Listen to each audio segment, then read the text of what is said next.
¿sí?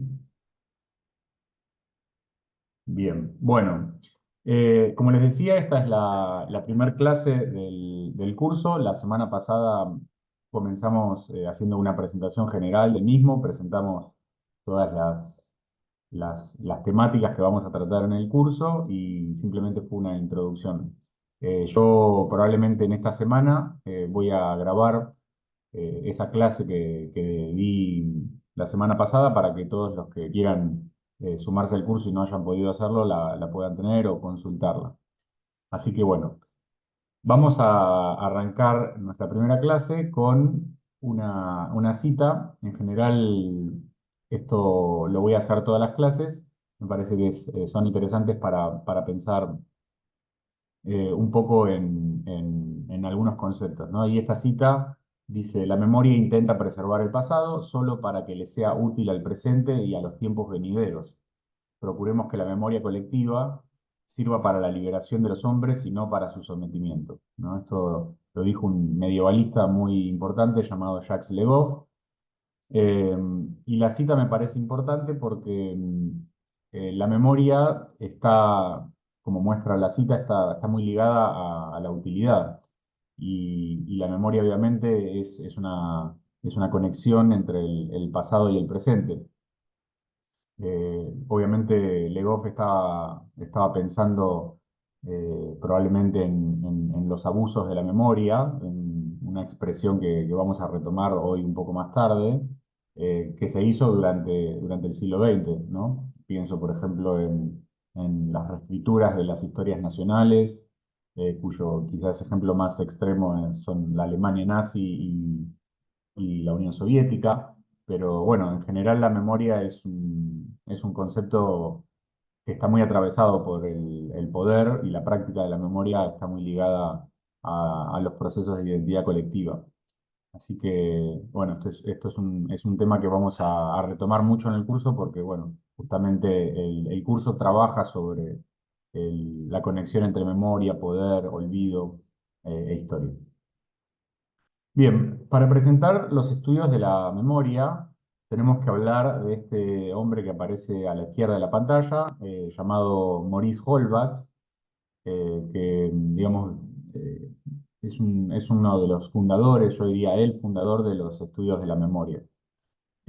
Maurice Holbach fue filósofo y fue sociólogo, eh, fue de nacionalidad francesa y fue discípulo del filósofo Henri Bergson y también del fundador o uno de los fundadores de la sociología francesa, Émile Durkheim. Eh, Así que se crió y se formó en un periodo de la historia francesa. Fíjense que las fechas coinciden, él nace en el 77, para 1870-71 Francia había sido invadida por Prusia, luego Alemania, y este estado había ocupado Alsacia y Lorena, lo cual había representado para Francia, además de una humillación considerable, la pérdida de su integridad territorial. Esto va a ser muy importante para la identidad francesa. Bueno, Durkheim, por ejemplo, era de esta región, ¿no? Y digamos que Holbach se va a formar en este periodo tan dramático del pasado francés.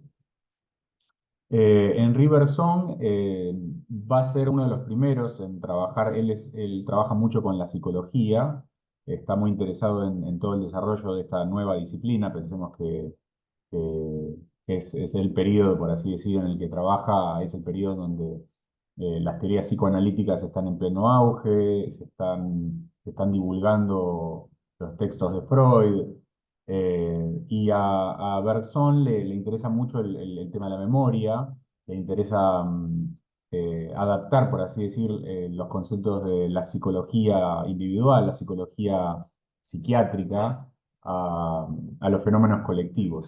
Y Holbach justamente retoma esto. Y por otro lado, Holbach también va a trabajar muy inspirado por Durkheim y por todos sus análisis sobre el suicidio, ¿no? Durkheim tiene varios textos y hay uno que en particular le interesa mucho, que es la cuestión de los suicidios, como esta joven disciplina de la sociología trata de explicar el fenómeno de por qué en las sociedades más prósperas o en las regiones más prósperas de Europa la tasa de suicidios es más alta. Así que este es el contexto formativo de Holbach. Bueno, él va a desempeñar su actividad profesional en dos universidades, en la Universidad de Estrasburgo. Recientemente, la fecha de inicio de su actividad no es casual, 1919, Tratado de Versalles, Francia recupera Alsacia y Lorena, las universidades de esta región, dominadas por la Academia Alemana, ahora pasan a manos francesas y se abren nuevos cargos. Y bueno, Holbach es uno de los que ocupa algunos de esos cargos. Él desempeña su actividad profesional en Estrasburgo hasta 1930 y luego, bueno, se muda a París y a partir de 1935 desarrolla también una actividad como docente en la universidad hasta, eh, bueno, hasta la Segunda Guerra Mundial, hasta 1943. Las obras más importantes de Holbach van a ser los marcos sociales de la memoria, ¿no? Ahí aparece en francés el título. Después, este libro él lo va a publicar en 1925. Y después van a aparecer otros dos textos. Es autor de varios trabajos, pero estos son los más importantes. El segundo texto es La topografía legendaria de los Evangelios en Tierra Santa, que es un análisis del espacio. A Joló, además de interesarle la memoria, también le interesa la cuestión de cómo los pueblos recuerdan en el espacio y cómo hay una topografía legendaria en torno a la Edad Media, a los cruzados, a cómo está distribuido el espacio sagrado, por así decir, de Jerusalén y en general de la Tierra Santa. Y ya de forma póstuma va a aparecer el libro que a mí me interesa más, que es La memoria colectiva, que aparece en 1950. Bueno, Holbach tiene una historia personal bastante trágica porque él, digamos, él nace en una familia católica, pero su esposa es de origen judío y a su suegro y a su esposa los detienen, la Gestapo los detienen y Holbach muy enojado se acerca, ¿no? a, a protestar por lo que está pasando y bueno, lamentablemente la Gestapo hace un chequeo de antecedentes y lo detienen, descubren que bueno, había tenido participación en partidos socialistas, era simpatizante, no era activamente político, o políticamente activo, pero sí manifestaba sus simpatías de tanto en tanto y bueno, la Gestapo lo va a deportar hasta Alemania, Buchenwald, donde va a morir al año siguiente. Así que, bueno, este es un poquito el contexto de Holbach. Holbach va a distinguir entre la memoria individual, la memoria pura o meramente psicológica de la persona, de la memoria colectiva.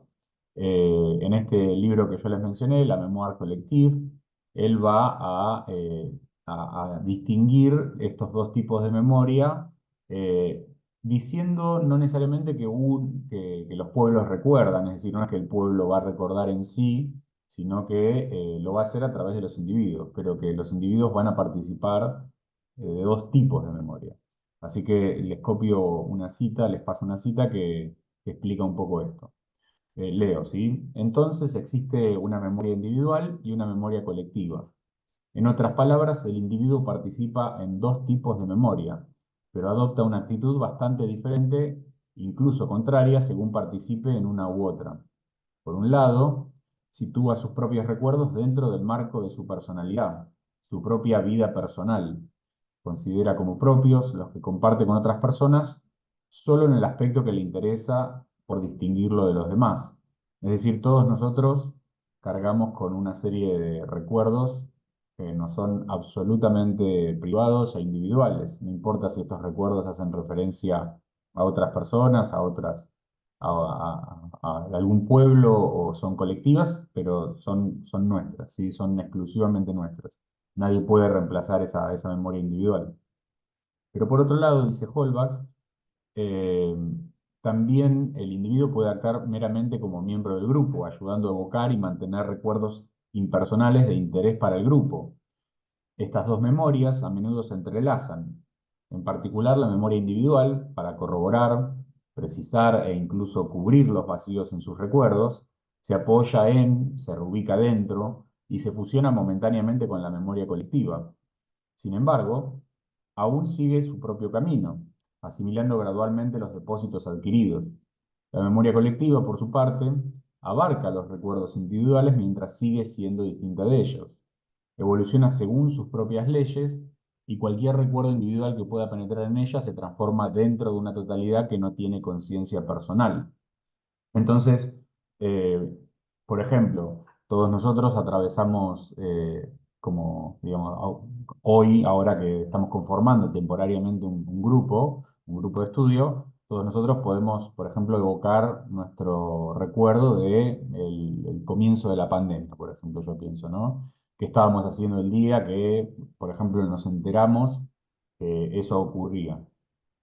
Y probablemente alguno de nosotros pueda, por ejemplo, no recordar que estábamos haciendo precisamente en ese momento. Pero si estábamos acompañados, por ejemplo, alguien nos podría decir, sí, pero no te acordás que estábamos acá tomando algo y vos dijiste y de repente apareció. Y entonces, bueno, eso es lo que propone Halbach, ¿no? Es decir, que la memoria colectiva son esos recuerdos que compartimos como parte de un grupo, como parte de un espacio colectivo, que puede eventualmente, que está obviamente compuesto por memorias individuales, que eventualmente pueden ayudarnos a corroborar olvidos momentáneos o permanentes de cada uno de nosotros, ¿sí? Entonces, la memoria, Holbach la va a pensar y le va a interesar principalmente esta segunda forma de memoria, es decir, la memoria en tanto suma de memorias individuales, la memoria colectiva. ¿Vamos bien hasta acá? ¿Alguien quiere hacer algún comentario o tiene alguna pregunta? ¿No? Bien, bueno, avanzo. Eh, Holbach va a decir que, bueno, va a decir que necesitamos, ¿no? Justamente esta memoria colectiva porque sin ella no podríamos cubrir los vacíos que existen en nuestra memoria individual. Yo, por ejemplo, en lo personal, podría recordar eh, quizás algunas cosas de mi niñez, pero probablemente no todas. Entonces, si yo quisiera recordar sobre todo los momentos en donde era más pequeño, probablemente necesite de los miembros de mi familia para que me digan, bueno, cómo era yo en cierta edad o qué pasaba conmigo en cierto año. Eh, Holbach dice lo siguiente: ahora examinemos la memoria individual. No está completamente sellada ni aislada.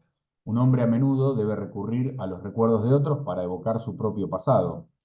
Vuelve a puntos de referencia determinados por la sociedad y por lo tanto fuera de sí mismo. Además, la memoria individual no podría funcionar sin palabras e ideas, instrumentos que el individuo no ha inventado él mismo, sino que ha apropiado de su entorno. Es decir, que esta memoria colectiva no solamente funciona en el plano familiar, sino que obviamente se extiende a todo el plano de de la sociedad. Puede ser un grupo más grande, digamos, una sociedad, un pueblo, una nación, una ciudad, etcétera. Holbach también escribe lo siguiente, dice, cuando nos encontramos accidentalmente con personas que han participado en estos mismos eventos, compañeros de actuación o testigos, o cuando nos cuentan o descubrimos algo sobre tales sucesos pasados, ¿cómo es que utilizamos estos materiales para llenar aparentes vacíos en la memoria? Lo que tomamos por un espacio vacío es, en realidad, solo un área vaga que nuestro pensamiento evita porque quedan muy pocas huellas. Tan pronto como se indica un camino preciso hacia nuestro pasado, vemos que estas huellas emergen, las vinculamos y las vemos crecer en profundidad y unidad. Estas huellas existían, por lo tanto, pero estaban más marcadas en la memoria de otros que en la nuestra. Ciertamente, somos nosotros quienes llevamos a cabo la reconstrucción, pero lo hacemos siguiendo pautas establecidas por nuestros propios recuerdos y los recuerdos de otras personas, ¿no? Entonces acá Holbach muestra cómo es este proceso de la memoria colectiva que sirve para corroborar, por así decir, la memoria individual. Bien, Holbach, aparte de distinguir entre memoria individual y memoria colectiva, también va a separar a la memoria colectiva de la memoria histórica.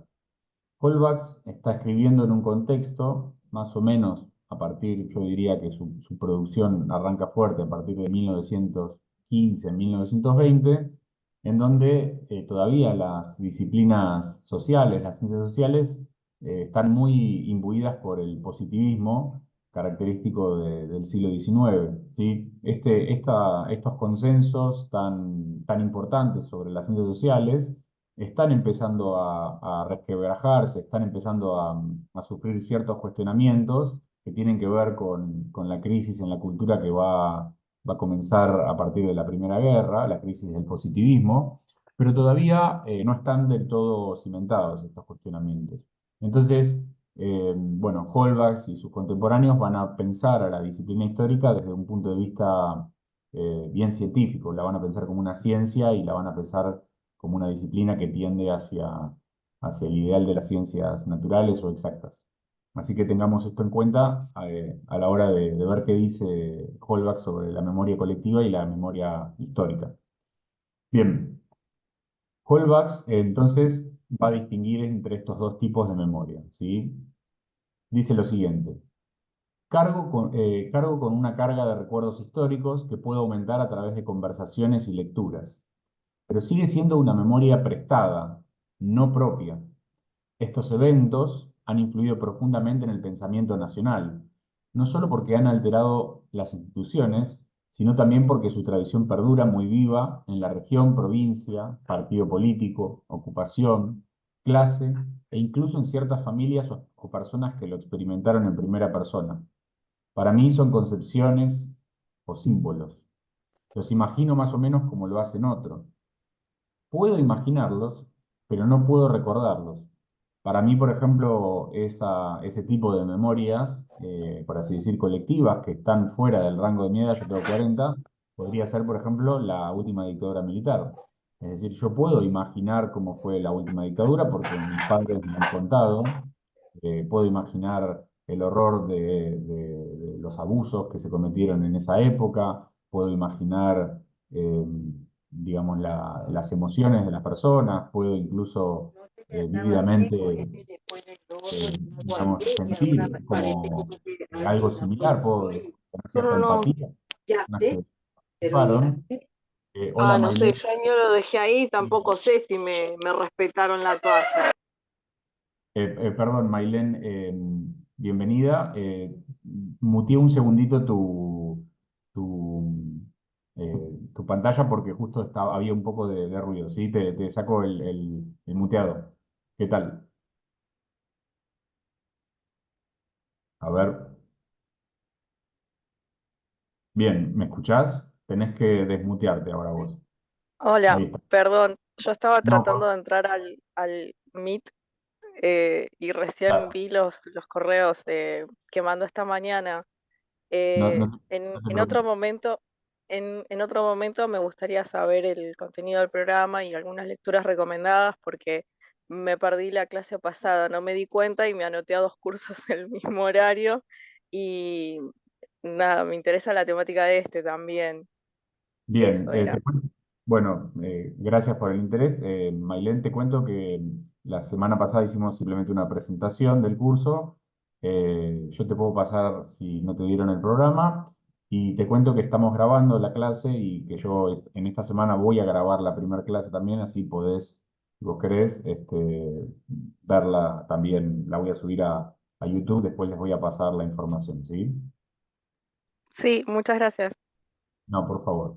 Bueno, estábamos hablando de la memoria colectiva y estábamos tratando de diferenciar la memoria individual de la memoria colectiva, ¿no? La memoria individual sería la que cada uno de nosotros tenemos como privada y que es exclusiva, y la memoria colectiva serían los recuerdos que compartimos con otras personas de las cuales formamos, digamos, un grupo, con las cuales formamos un grupo. Ese grupo puede ser nuestro grupo familiar o puede ser el grupo de nuestro pueblo, ciudad, o el grupo de nuestro barrio, etcétera, ¿sí? Es decir, que los grupos son concéntricos y se puede incluso hablar en algún sentido en esta época de globalización de una memoria, si se quiere, global. Es decir, si yo venía poniendo el ejemplo de, si yo le preguntase a cualquier, prácticamente a cualquier persona, si recuerda qué estaba haciendo en la pandemia, probablemente, si es adulta, probablemente tendría algún recuerdo, y como miembros de este planeta tendríamos algún tipo de acuerdo colectivo sobre esto, ¿no?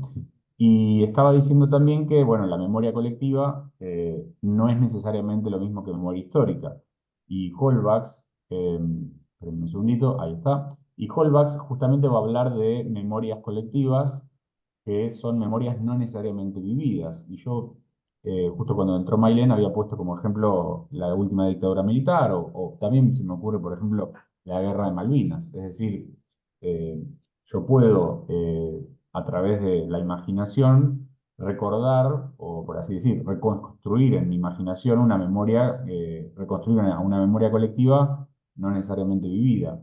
Y esa memoria colectiva no necesariamente vivida, Maurice Holbach va a llamarla memoria histórica. Y justamente porque es una memoria que no es una memoria, por así decir, genuina, sino que es una memoria que está atravesada por el proceso de la imaginación, Holbach la va a pensar como una memoria artificial, ¿no? Entonces todas las memorias históricas para él en algún sentido van a ser memorias artificiales, que van a ser distinguidas, por así decir, de las memorias colectivas genuinas o memorias naturales. Entonces, continúo con el texto. Sí, dice, por lo tanto, hay razón para distinguir dos tipos de memoria, dice Holbach.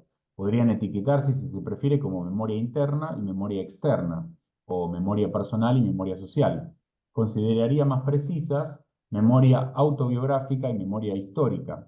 La primera haría uso de la última, ya que nuestra historia de vida pertenece, después de todo, a la historia general.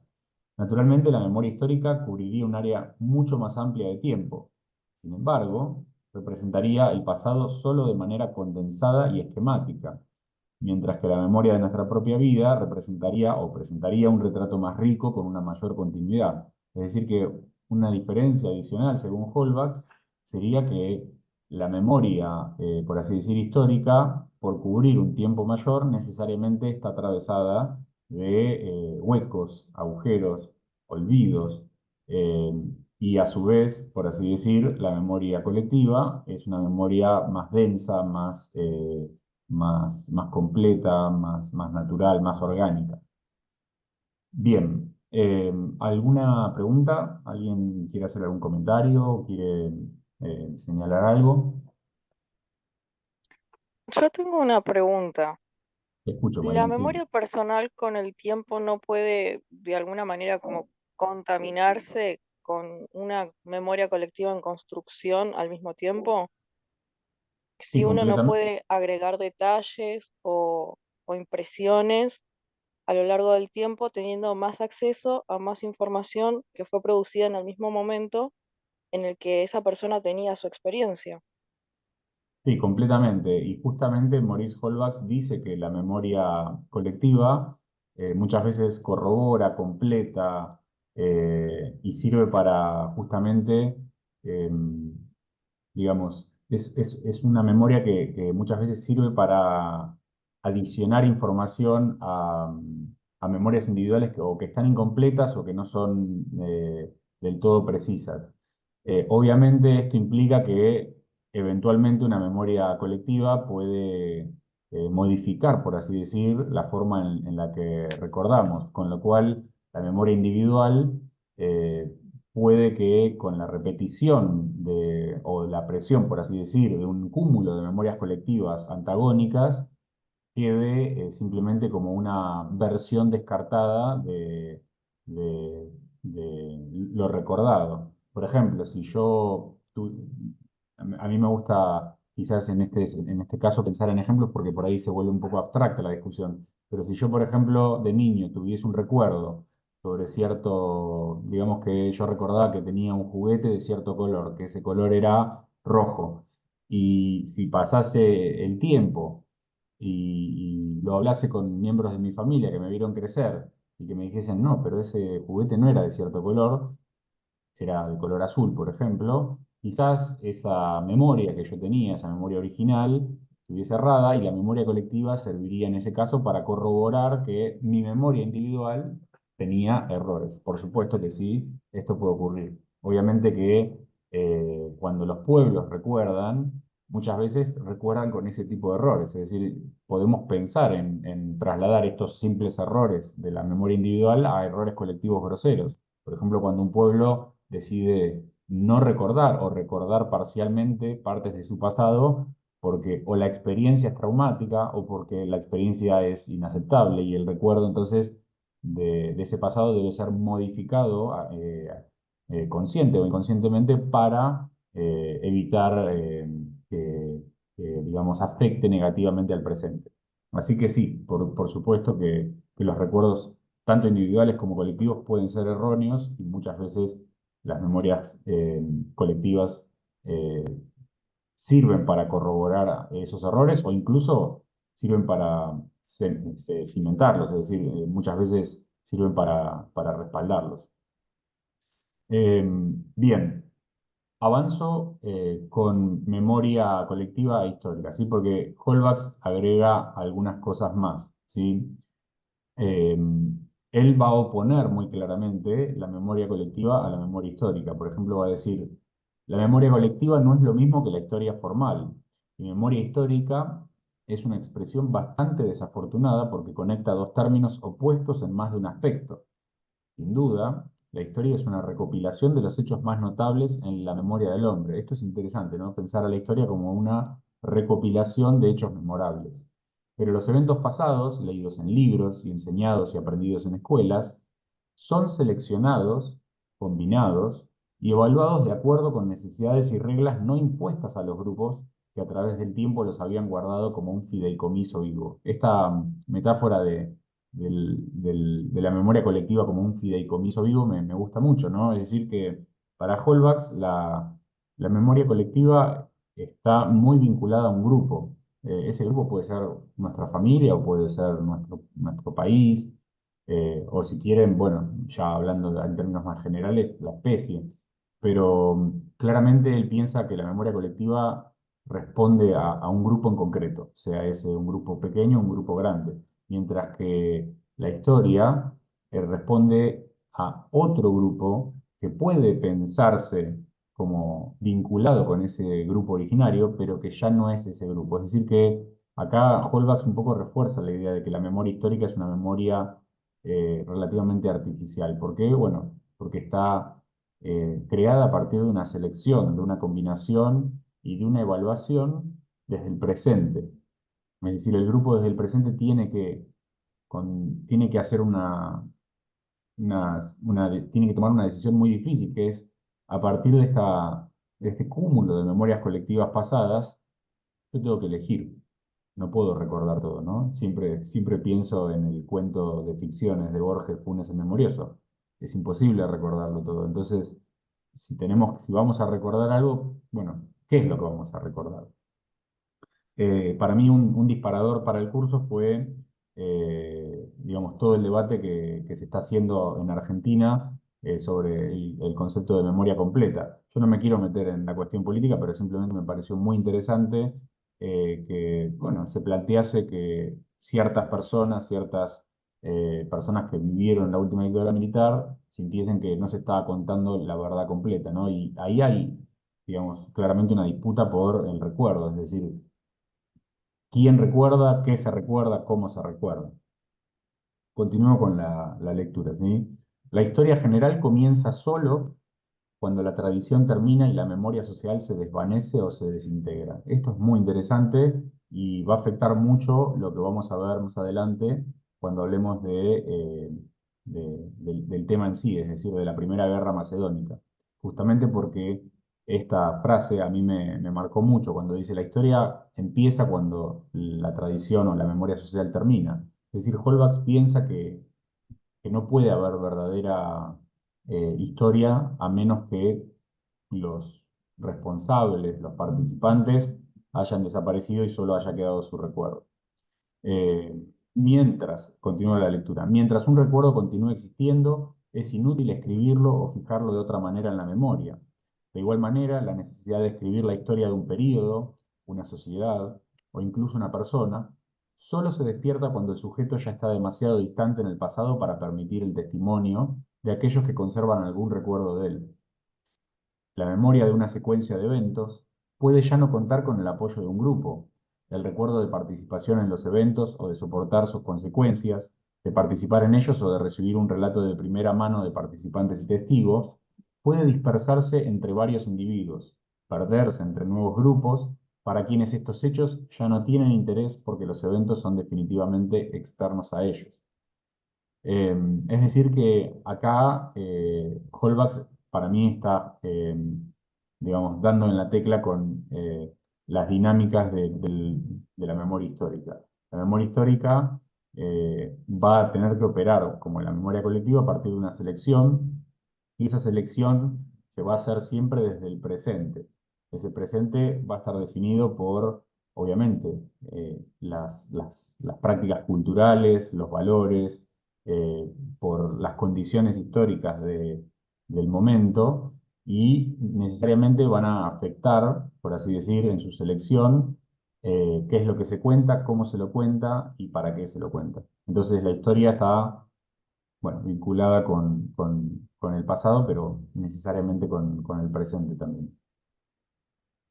Bien, no sé si querían comentar algo, avanzar. Para mí, mientras más comenten, obviamente va a ser más rica y más valiosa la clase. Si no, continúo. Bien. Bueno, em, vamos a continuar con la diferencia, con la dicotomía entre memoria colectiva y memoria histórica. Kohlbach dice lo siguiente: cuando esto ocurre, el único medio de preservar tales recuerdos, es decir, cuando un grupo desaparece y se ve en la necesidad del nuevo grupo de escribir sobre ese pasado para recuperar las enseñanzas o para recuperar aquello que es valioso, pasa lo siguiente, ¿no? Cuando esto ocurre, el único medio de preservar tales recuerdos es escribirlos en una narrativa coherente. Obviamente acá Holbach está muy claramente pensando en sociedades alfabetizadas como la nuestra. Ya vamos a ver que otros pensadores, otros intelectuales van a retomar algunos de estos conceptos sobre la memoria y en la década de 1960, 1970, van a aplicar estas herramientas analíticas para estudiar las sociedades ágrafas, ¿no? Las sociedades que no han desarrollado la escritura, con lo cual se va a abrir todo un campo de estudios sobre la memoria muy interesante. Y ya va a aparecer también la historia oral, es decir, la historia, por ejemplo, con la que se va a estudiar la Shoah o el Holocausto. Cuando esto ocurre, entonces, el único medio de preservar tales recuerdos es escribirlos en una narrativa coherente, ya que los escritos permanecen aunque el pensamiento y la palabra hablada mueran. Si una memoria existe solo cuando el sujeto que recuerda, individual o grupal, siente que regresa a sus recuerdos en un movimiento continuo, ¿cómo podría ser la historia una memoria, dado que hay una ruptura en la continuidad entre la sociedad que lee esta historia y el grupo en el pasado que actuó en o presenció los eventos? Es decir, en esta pregunta retórica, Kohlbach nos trae al problema de la identidad, la historia y la memoria. ¿Cómo podría ser la historia una memoria? Es decir, para él, en algún sentido, memoria histórica es un oxímoron, ¿sí? Si la historia recupera la memoria es justamente porque esos eventos del pasado ya no pueden ser genuinamente recordados. Es decir, que en cierto sentido, para Holbach, la historia, perdón, es siempre un recuerdo artificial, no es un recuerdo genuino. Bien, Holbach también va a afirmar lo siguiente: la memoria colectiva difiere de la historia en al menos dos aspectos. Es una corriente de pensamiento continua, cuya continuidad no es en absoluto artificial, ya que retiene del pasado solo lo que aún vive o es capaz de vivir en la conciencia de los grupos que mantienen viva la memoria. Por definición, no excede los límites de este grupo. Cuando un periodo dado deja de interesar al periodo subsiguiente, el mismo grupo no ha olvidado una parte de su pasado, porque en realidad hay dos grupos sucesivos, uno tras otro.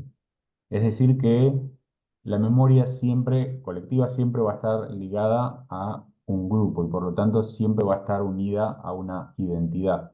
En cambio, la historia y por lo tanto el desarrollo de los pueblos siempre van a estar construidos en relación con identidades, por así decir, intertemporales que son en algún sentido artificiales, por así decir, contrapuestos a la identidad orgánica o natural de un grupo concreto. Es decir, que Holbach piensa a las naciones como constructos artificiales que dependen de una secuencia de generaciones que no necesariamente comparten los mismos valores, sino que, no sé si usa estas palabras, pero sino que en cierto sentido las naciones son ficciones colectivas, ¿sí? Por ahí estoy exagerando un poco, pero bueno, digamos que las reflexiones de Holbach tienden a mirar a las naciones como ficciones intergeneracionales. Bien, vamos con otra definición de Holbach sobre el